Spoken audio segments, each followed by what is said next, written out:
Bienvenidos a un nuevo capítulo de Radio Estrategia. Friedrich Merz. No estoy hablando del nuevo lateral derecho del Borussia Dortmund. Va a ser, si no pasa nada rarísimo, el nuevo canciller de Alemania, es decir, el nuevo presidente del gobierno de Alemania.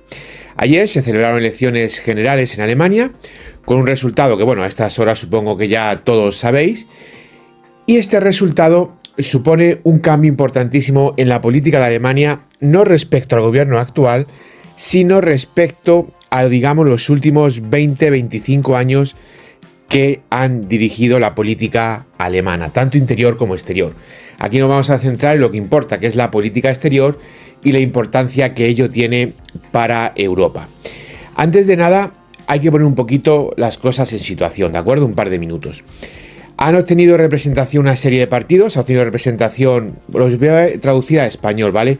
Para empezar, porque la inmensa mayoría de la gente que escuchéis estos capítulos radiofónicos sois españoles. Y en segundo lugar, porque tampoco conozco la política de todos los países del mundo, así que más o menos nos adaptamos y ya está. Ha ganado las elecciones el partido que es el equivalente al PP en España, ¿de acuerdo? El partido que pertenecía a Angela Merkel. Este partido se presenta en toda Alemania, excepto en la región de Baviera, que se presenta en coalición con otro partido. Se llaman los cristianodemócratas, CDU, CSU, ¿de acuerdo? En el fondo son los mismos, son los que han ganado las elecciones. Es como en España, el jueguito ese que tenían hasta hace 4 días entre el PP y Unión del Pueblo Navarro, ¿de acuerdo? En segundo lugar, ha quedado el partido de derecha de verdad en Alemania. Ahora explico todo eso, no os preocupéis, que es Alternativa para Alemania. Luego ha quedado el Partido Socialista. En cuarto lugar ha quedado la extrema izquierda ecoterrorista de los verdes y en quinto lugar ha quedado otro partido de extrema izquierda, un partido comunista. También ha obtenido representación con un solo diputado, un partido regionalista que representa a la minoría danesa en el norte, en un estado del norte de Alemania, obviamente fronterizo con Dinamarca. A ver, señores, en primer lugar, los partidos que corresponden a la de izquierda y extrema izquierda, dos partidos de extrema izquierda, los ecoterroristas, los verdes, es decir, esos asesinos climáticos, y los asesinos comunistas. Ahí no hay nada que especificar. Luego está la socialdemocracia alemania. Aunque la socialdemocracia alemania, por ejemplo, en el Parlamento Europeo comparte grupo con el PSOE español, no son extrema izquierda. Allí son centro izquierda. La socialdemocracia de Alemania es como Felipe González, ¿de acuerdo? Es un centro izquierda moderado, no por ejemplo de la extrema izquierda que es el PSOE de España. Hay que saber diferenciar. Scholz es un demócrata, no es un asesino ni es un ladrón corrupto como por ejemplo el dictador de Sánchez. Y luego tenemos los otros dos partidos. Tenemos Alternativa para Alemania, que es el partido de derechas, y tenemos lo que es la CDU/CSU. Este partido y su aliado de Baviera son como el PP, ¿de acuerdo? Es decir, un partido que en teoría tiene que ser de derechas, pero cuyas políticas van desde el centro izquierda en lo económico hasta la extrema izquierda en lo social. Claro, ¿qué pasa, señores? Hemos tenido, todos lo sabéis, no sé cuánto ha sido, un montón de años de gobierno de Angela Merkel, 14 o 15 años, una cosa así. Angela Merkel era una comunista de la RDA, de la antigua Alemania comunista, ¿de acuerdo? Ella era una comunista que pertenecía al Partido Comunista de la RDA. Luego, cuando cayó el muro de Berlín, se afilió a la CDU, empezó a crecer hasta llegar a canciller, ¿de acuerdo? Pero ella era una comunista, es decir, dentro de la CDU básicamente una infiltrada. Algo así, por ejemplo, como la señora del PP extremeño o Moreno Bonilla, extrema izquierda dentro de un partido que teóricamente, o al menos sus votantes, son de derechas. Claro, muy importante esto. ¿Quién es el actual señor? ¿Quién es Merz, el actual ganador de las elecciones? Merz ya tuvo su más y su menos con Angela Merkel. De hecho, no se podían ver, sobre todo de Merz hacia ella. Se retiró, no pudo terminar con ella, se retiró y ahora ha vuelto, una especie de dulce venganza. Más o menos salvando a enorme distancia, como ha sucedido contra él, ¿no? El retorno. Esa legendaria frase de la película de Terminator de volveré, pues lo mismo. Claro, para que os pongáis en situación, Angela Merkel era como un Rajoy, como un Feijóo, mientras que Merz es como un Aznar. Por ejemplo, Merz está mostrando una política completamente diferente a la política de Angela Merkel en muchísimos temas, como por ejemplo la energía, la política exterior alemana o la política de defensa, que es lo que nos vamos a centrar en este vídeo. Y luego está el partido, como os he dicho, que es de derecha de verdad, porque sus políticas sí son de derechas, que es Alternativa para Alemania. Claro, Merz, a pesar de que no es una Merkel, ya ha enseñado la patita, ya ha dicho que no va a pactar con Alternativa para Alemania. Alternativa para Alemania, la prensa de extrema izquierda, la prensa etarra, la prensa criminal genocida, lo tacha de extrema derecha para criminalizarlo. Es lo típico, dicen que es un partido neonazi, pero cuando veáis un periódico que se refiere a Alternativa como Alemania, como partido de extrema derecha, sabéis que ese es un periódico etarra, es un periódico de asesinos y de terroristas, es un periódico de nazis, porque lo que está haciendo es intentar criminalizar a un partido político democrático y constitucional al que han votado el 20% de los alemanes y que ha quedado segundo. Merz en este aspecto está empezando a enseñar su patita nazi. Él dice estar en contra de los nazis, pero tiene cierto comportamiento como el de los nazis, porque claro, tú quedas en primer lugar con el 28% de los votos y en segundo lugar queda Alternativa para Alemania con el 20% de los votos. A partir de ahí, ¿qué sucede? Bueno, a partir de ahí solo pasa una cosa. A partir de ahí, estamos hablando que el resto de partidos políticos, por ejemplo, los socialdemócratas o los ecoterroristas, han sacado el 16%, el 12%, el 8%. Es decir, opciones minoritarias y marginales. Merz representa casi a 3 de cada 10 alemanes y Alternativa para Alemania representa a 2 de cada 10 alemanes. El resto, algunos ni siquiera representan a 1 de cada 10 alemanes. ¿Qué es lo que va a hacer Merz? Pues Merz básicamente va a hacer dos cosas. La primera de ellas es gobernar en minoría, negociando cositas con los socialdemócratas o directamente formar una gran coalición entre lo que sería el PSOE y el PP de allí. Aunque hay que diferenciar que el PSOE allí es democrático, no es un partido de extrema izquierda como en España, ¿de acuerdo? No es un partido etarra y golpista como es el PSOE español. Además, también hay que mencionar que los socialdemócratas alemanes no tienen la mano manchada de sangre. Todos sabemos que los socialistas son un partido político de asesinos que han matado a decenas de miles de españoles. Entonces, en este aspecto, Merz sí que tiene una muy marcada diferencia política con Angela Merkel. Para empezar, en el tema de inmigración, Merkel llegó de inmigrante a Alemania. Merkel era la típica cuñada de extrema izquierda que difundía bulos como que los inmigrantes vienen a pagar las pensiones. No, los inmigrantes no vienen a pagar ninguna pensiones. Los inmigrantes vienen a robar y a matar. Es a lo que vienen. Y por eso todos los países que tienen inmigración tienen una tasa de delitos enorme. Ahí tenemos, por ejemplo, en nuestra patria, el tema de Cataluña. En Cataluña se han violado este año a tantas mujeres por parte de inmigrantes como en los últimos 50 años mujeres habían sido violadas por los españoles. En solo un año. Los inmigrantes no vienen a pagar las pensiones. Eso es mentira. Los inmigrantes vienen a robar y a matar. Y os voy a decir otra cosa más. Los inmigrantes no generan riqueza, al contrario, destruyen la economía. ¿Por qué? En primer lugar, porque son mano de obra barata. Si tú eres un empresario, eres por ejemplo un empresario de hostelería, porque los inmigrantes trabajan donde trabajan. No os penséis que la gente que viene aquí son Albert Einstein o son Juan Sebastián Elcano, no señores. Son mano de obra barata, trabajan en lo que trabajan, puestos baratos, poniendo copas de camarero en la construcción y demás. Claro, si tú no tienes camareros y resulta que te viene un sudamericano, un marroquí, un senegalés y te va a trabajar de camarero por 1.000 euros, un español por 1.000 euros no va a trabajar, y mucho menos con el estado de bienestar que tenemos, que significa dar paquita a todo Dios. ¿Qué está haciendo? Hundiendo la economía. ¿Por qué? Porque si ese extranjero no estuviese ahí, el español tendría sí o sí que trabajar.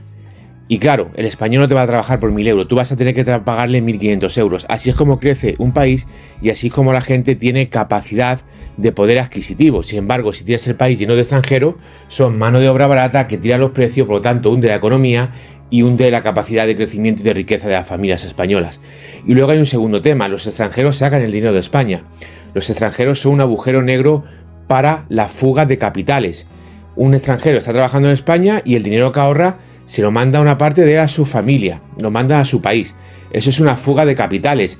Eso es básicamente lo que hacen los paraísos fiscales, con la única diferencia que los paraísos fiscales es el dinero de las empresas que huyen de la política criminal de expolio a través de impuestos que ejercen los gobiernos genocidas y criminales, generalmente de izquierdas, mientras que lo que hacen los extranjeros simple y llanamente es el dinero que está en circulación, coger y llevárselo. Ese dinero, al salir de la economía, no vuelva a entrar. Y esto es muy importante que lo entendáis. Cuando tú eres un trabajador, el dinero que ganas generalmente lo reinviertes en la economía. Generalmente lo reinviertes en compras, en adquisición de bienes y servicios, una hipoteca, etcétera, etcétera. Las empresas no.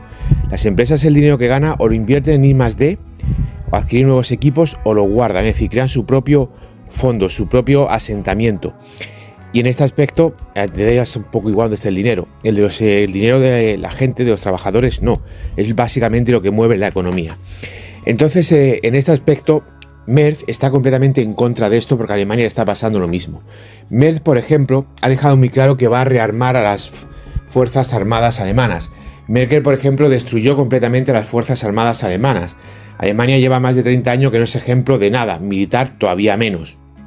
Sin embargo, Merz ya ha dejado muy claro que quiere recuperar eso. Y además, Merz ha dejado muy claro también que va a terminar con todas las políticas energéticas de extrema izquierda de Merkel. Por ejemplo, Merkel quería cerrar todas las centrales nucleares, es decir, típica política de extrema izquierda, típica política de negacionismo energético, típica política de apostar por fuentes de energía como la solar eólica, que son ruinosas, que no sirven para nada y que no generan electricidad de verdad.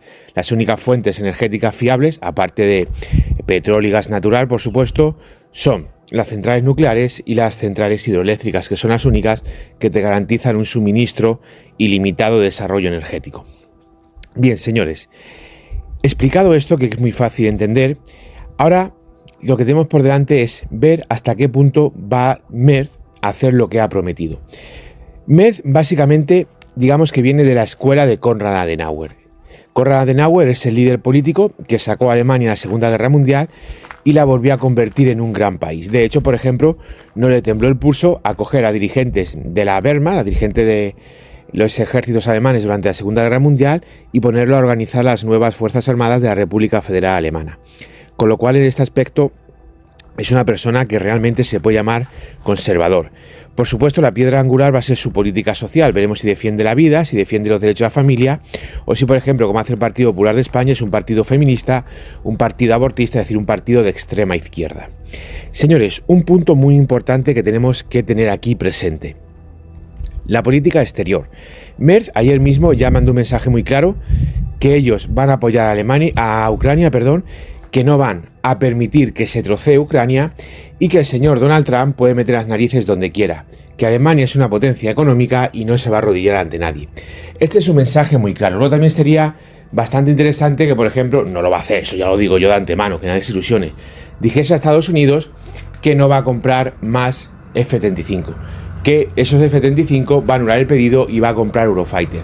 Así realmente tú demuestras que tienes una política exterior realmente a favor de Europa, una política exterior donde manda su mensaje muy claro: Europa para los europeos. Señores, no olvidemos que, por ejemplo, el tema del F-35, quitando Singapur, Australia, Corea y Japón, todos los demás países que se han exportado ha sido a países de la Unión Europea y a países de Europa, a países de la Unión Europea y a países de Europa, como el caso de Noruega. Es decir, que sin Europa el F-35 no se vende ni la mitad de lo que se ha vendido. Esta es la realidad de los hechos. Y con el F-35 puede hablar de 20.000 cosas más. Con lo cual, en este aspecto tenemos que tener muy claro y muy presente que si Merz sigue en esa línea, va a suponer un claro mensaje hacia Estados Unidos y hacia Donald Trump. Tenemos que tener presente una cosa: los europeos, desde la caída del muro de Berlín, hemos dejado de verle las orejas al lobo y nos hemos apesebrado, nos hemos aburguesado. Básicamente hemos dejado de luchar por lo nuestro y hemos dejado de ser ese gran continente que hemos sido prácticamente durante toda la historia de la humanidad. Pero eso sí, somos un gran continente, somos un continente que la gente del tercer mundo le critican, pero luego esa gente del tercer mundo está deseando venirse a vivir aquí a Europa y no se queda en sus maravillosos países. Todos esos países del tercer mundo han tenido guerras de, entre comillas, liberación e independencia, pero se ve que no quieren mucho a sus países, que su única aspiración es venirse a emigrar a Europa para destruir Europa. Con lo cual, señores, tenemos que defender Europa. Y creo que lo mejor que nos podía pasar es que alguien como Merz llegase al poder. En primer lugar, porque representa, obviamente, todo lo contrario que la alianza de extrema izquierda entre liberales, ecoterroristas y socialistas que había en Alemania. Pero también representa justo lo contrario que Merkel. Además, tenéis que tener presente que Merz es un tío que viene de la empresa privada, es un gran directivo de empresa privada. Es una persona que tiene donde caerse muerto. Es, por ejemplo, salvando las enormes distancias, ¿vale? Solamente pongo un ejemplo, por favor, entiéndase. Con mi canal, aquí hay mucha gente que dice: debes de respetar a tus suscriptores. Yo a mis suscriptores me los paso por el forro de los cojones. ¿Por qué? Porque soy un tío de pueblo, porque tengo cercas, tengo olivo y tengo tierras que trabajar, porque tengo mi propio trabajo y tengo también mi propia empresa.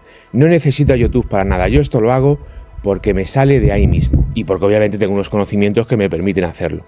Pero yo no me arrodillo ante nadie, no mercadeo con nadie. La diferencia entre cuando tú eres alguien y cuando eres un pobre patanatas que pues lo que te interesa es que tener visualizaciones, que la gente te vea para así poder ganar un poquito de dinero. Cuando tú eres alguien, cuando eres un muerto de hambre, te pasas a todo Dios, con perdón por ese 4% de mujeres que ven mis vídeos, por el forro de los cojones. Tienes la suficiente chulería porque tienes los suficientes testículos para mantener tu chulería. Y con Merz pasa exactamente lo mismo. De hecho, como os he comentado al principio del vídeo, Merz ya quiso liderar a CDU y se impuso Merkel y él no pudo. ¿Qué hizo? Continuó trabajando en la empresa privada. ¿Y sabéis la respuesta que dio Merz? Lo que dijo el señor Friedrich Merz fue lo siguiente: yo gano 20 millones de euros al año. Esa fue la respuesta que dio cuando, pues digamos, no pudo liderar la CDU alemana, el partido de, digamos, centro-derecha alemán. Obviamente, cuando tú eres alguien en esta vida, no necesitas el poder y no necesitas ir detrás de nadie. Y en este aspecto, en lo de Merz es un mensaje muy claro que a mí me genera bastante ilusión. Me genera bastante ilusión porque, claro, no es, por ejemplo, como Pedro Sánchez o Zapatero. ¿Quiénes son Pedro Sánchez o Zapatero? No son nadie. Son unos pringados, son unos analfabetos que no saben ni leer ni escribir. Es como Yolanda Díaz. Si no fuese por la política, ¿dónde iba a estar esa gente? O, por ejemplo, como la etarra de Pablo Iglesias, que está viviendo ahí en un piso de un barrio marginal de analfabetos de la periferia de la capital del Reino de España, en la casa de sus padres con 30 y pico años. Con 30 y pico años había vivido ya yo en 3 países diferentes, había servido a mi país, me había hecho trabajador en una empresa de Estados Unidos, había vuelto a mi país, había montado mi propia... En fin, lo único que no había hecho era vivir en casa de mi madre. Aprobé la selectividad, cumplió 18 años, que yo iba con retraso porque soy de final de año, y en cuanto cumplió 18 años, alistadito. Es la diferencia entre la gente que tiene cojones, generalmente gente derechas, y la gente izquierda, que son gente patética, triste, vulgar, y unos parásitos y unos mantenidos incapaz de generar nada. Al final los trabajadores son gente derecha, mientras que los sindicalistas son gente izquierda, es decir, los parásitos que viven de los trabajadores. Tengo mucha ilusión con Merz, sobre todo por el tema de Ucrania. Si obviamente Macron ha ya mandado un mensaje muy claro. Macron no le tiene miedo a Trump, y Macron, quizá movido por esa general, esa grandé de Francia, que bueno, no sé dónde está, pero que ellos la defienden y a mí me gusta mucho, y ojalá mi país fuese así. Ojalá mi país defendiese eso, porque al menos mi país sí tiene algo que realmente puede defender. En este aspecto, con Macron en Francia y con Merz en Alemania, sí que Europa puede defenderse no ante Trump, sino ante lo que Trump quiere hacer en Ucrania. Al final, Trump es el Chamberlain del siglo XXI.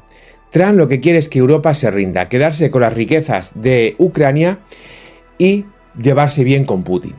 Eso a Europa es un desastre. Tener muy presente que Europa llevan 20 años chuleándonos. Llevan 20 años, nos chulean los africanos y los sudamericanos con una inmigración salvaje que está destruyendo nuestra economía. Nos chulean los propios líderes europeos, como esa ultraizquierdista que von der Leyen, destruyendo la economía europea con la basura de los coches eléctricos, con las centrales nucleares y demás. Pero nos chulea Rusia, porque gracias a la criminal comunista de Merkel, Rusia se puso a vender gas a Europa. Europa no necesita el gas ruso. Lo que quieren todos, permitidme por favor que lo diga así de claro, lo que quieren todos estos hijos de puta que apoyan a Rusia, repito, estos hijos de puta de españoles que apoyan a Rusia, pero también los otros hijos de puta a nivel internacional, es que Europa compre gas ruso, es decir, que Europa esté de rodillas ante el gas ruso. Europa no tiene que comprar gas ruso, Europa tiene que construir centrales nucleares y ser independiente desde el punto de vista energético. Esto es lo que tiene que hacer Europa. Nosotros, el gas ruso, no tenemos que dejarle pasar ni un solo metro, y tenemos que trabajar por nuestra propia soberanía, soberanía política, soberanía militar y soberanía energética. Esto es fundamental, y creo que Merz, en este caso, va a ser alguien que va a estar ahí y nos va a permitir tener esa soberanía. Sinceramente, luego a lo mejor me equivoco, pero sinceramente creo que el único político que realmente puede decir voy a construir 25 reactores nucleares en Alemania y no voy a importar gas de los asesinos rusos, es Merz. Y es la única manera de que Europa sea independiente. Nosotros no podemos vivir del gas natural de un estado asesino y genocida como Rusia. No podemos depender de eso como nos hizo depender Merkel. Nosotros tenemos que terminar con el gas de los asesinos rusos y fabricar y construir nuestras propias centrales nucleares. Además, Europa también tiene recursos energéticos en hidrocarburos muy importantes, no nos engañemos. Y también podemos tener otras fuentes de ingresos de, digamos, hidrocarburos, como es el caso de Argelia o el caso de Libia.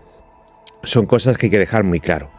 En segundo lugar, Europa tiene que acabar con la inmigración y tiene que expulsar de Europa a todos los inmigrantes. Tenemos que tener muy claro que el hijo de un ciudadano que no sea del país no es de ese país. Me da exactamente igual que haya nacido. Si yo hubiese nacido en Australia, pues habría nacido en Australia, pero yo jamás iba a ser australiano. Yo soy extremeño por los cuatro costados. Por los cuatro costados. Y ya puedo nacer en la Conchinchina si quiero. La inmigración, la energía y defender la política y la libertad de la democracia europea frente a un dictador asesino comunista como Putin y su mascota de Trump es algo que Europa debe de hacer. Es algo que Europa tiene que hacer cueste lo que cueste y caiga quien caiga. Adiós la inmigración que destruye nuestras naciones. Adiós a la sumisión energética y adiós a la sumisión política. Luego está el tema de la OTAN. Mira, a mí que la OTAN desapareciese me encantaría. Porque, en primer lugar, como español, a mí no me interesa estar en una organización defensiva que no cubre mi país en la totalidad. Es decir, somos unos pagafantas.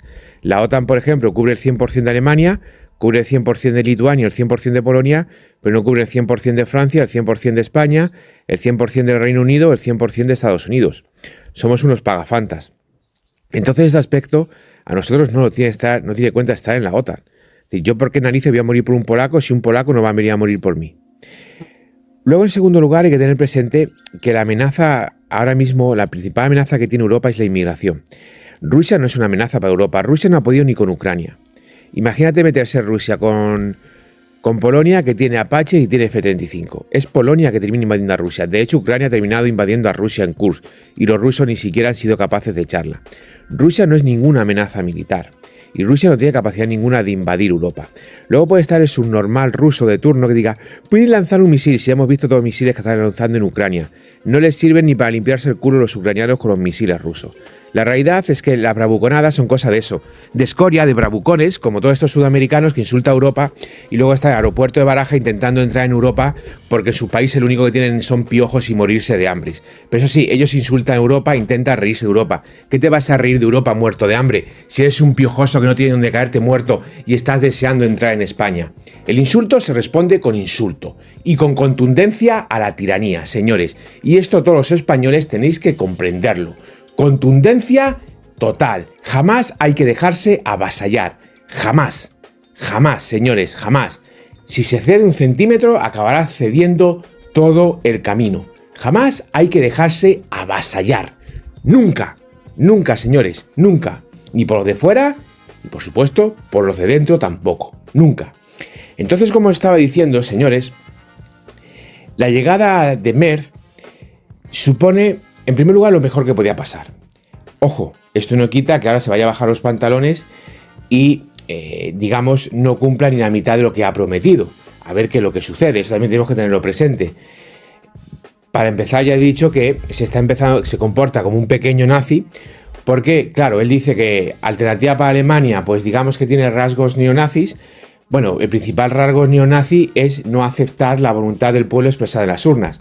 Los alemanes han dicho primero tú, segundo, alternativa para Alemania, y han dado un voto mayoritario a las formaciones políticas de derecha. Ningún partido de izquierda o de extrema izquierda de Alemania ha alcanzado el 20% de los votos. Si tú, Friedrich Merz, no acepta esta voluntad expresada por el pueblo alemán en las urnas, estás convirtiéndote en un nazi, porque no estás respetando la voluntad popular plasmada de forma democrática por el pueblo alemán en las urnas. Con lo cual, tú no puedes atacar Alternativa para Alemania cuando el primer nazi eres tú, que no aceptas la voluntad democrática electoral del pueblo alemán. Veremos qué es lo que pasa, veremos qué es lo que sucede. Por ejemplo, en el último debate, tanto Scholz como Merz dijeron que no querían pactar con el otro y que no iban a pactar con el otro. Bueno, ya sabemos para lo que vale la palabra de un político, ¿verdad? Pero oiga usted, al menos decirlo dijeron. Ya veremos qué valor tendrá. Lo que sí es importante es lo que se pueda ofrecer en la política internacional y sobre todo en tema de la inmigración, la energía y Ucrania.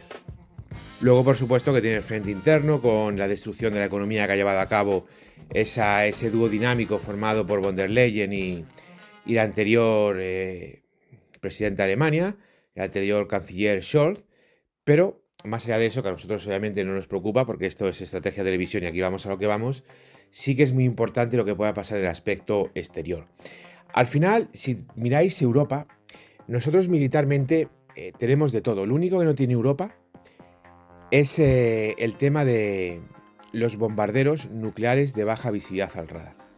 Es lo único que ahora mismo Europa no tiene y le costaría bastante desarrollar, que podría hacerlo si pone el dinero. El resto, ahora mismo nosotros tenemos todas las capacidades del mundo. En primer lugar tenemos armas nucleares y por supuesto tenemos submarinos de ataque nuclear, ¿de acuerdo? Los SSBN. También tenemos submarinos nucleares de ataque, los SSN. Tenemos cazabombarderos, nuestros carros de combate, nuestros buques de guerra, todo, absolutamente todo, nuestros radares, satélites, tenemos nuestro propio sistema de posicionamiento por satélite, nuestro propio GPS, el Galileo. Es decir, nosotros no necesitamos a Estados Unidos para nada. Y como ya he dicho más de una vez, lo importante es que Europa rompa con Estados Unidos. Y si Estados Unidos, en vez de elegir el camino de Reagan o el camino de Clinton, elige el camino de Trump en el aspecto de la política exterior, pues Europa debe elegir el camino de Europa. ¿Cuál es el primer mensaje que Europa tiene que mandarle a Estados Unidos? Oiga usted es un lacayo de Putin y usted es un mamporrero de Putin. Muy bien, su F-35 se lo vende a Putin. Yo no voy a comprarte ningún F-35. No voy a comprarte ningún F-35.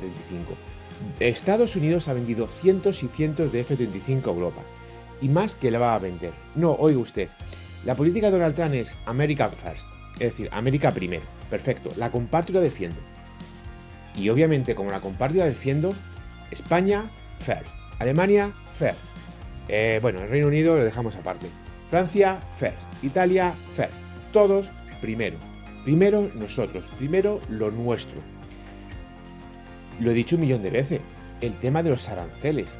Señores, hay compañías de Estados Unidos que están saqueando económicamente Europa. Por ejemplo, todas las redes sociales, YouTube, Instagram, Facebook, tararí, tarará. Señores, aranceles a esas compañías. ¿Qué pasa? ¿Que va a cerrar YouTube en Europa? Bueno, a mí me da exactamente igual porque ya tengo donde caerme muerto. El resto de canales de youtubers españoles que hablan de tema de defensa y que son todos canales sanchistas, pues se joderán ellos. Yo no me voy a joder porque yo ya tengo donde caerme muerto. Que cierren YouTube, que cierren Instagram y que cierren Facebook. Pero, oiga usted, estas empresas están sacando de Europa decenas de miles de millones de euros limpios cada año, como el caso de Meta, repito, decenas de miles de millones de euros limpios que se van de Europa. Europa con su propia red social y los europeos utilizando esa red social. Y si Instagram, por ejemplo, quiere actuar en Europa, pues arancel para Instagram. ¿Cuánto es arancel de Trump? ¿Un 25%? Pues nosotros ponemos un 50%. ¿Por qué? Porque los tenemos más gordos y porque la inmensa mayoría de los países del mundo existen gracias a Europa, porque son todos países inventados sin ningún tipo de historia. Los únicos países del mundo, quitando civilizaciones que no tienen que ver nada con los países actuales. Por ejemplo, la civilización asiria no tiene que ver absolutamente nada con el actual Irak, por poner un ejemplo. Pero quitando países como Persia, ahora Irán, países como la India o países como China, la inmensísima mayoría de los países del mundo, sus libros de historia empiezan más o menos cuando Di Stéfano jugaba al fútbol. Con lo cual, señores, si tú me pones a mí un arancel del 25%, yo soy Europa, te voy a poner a ti uno del 50%.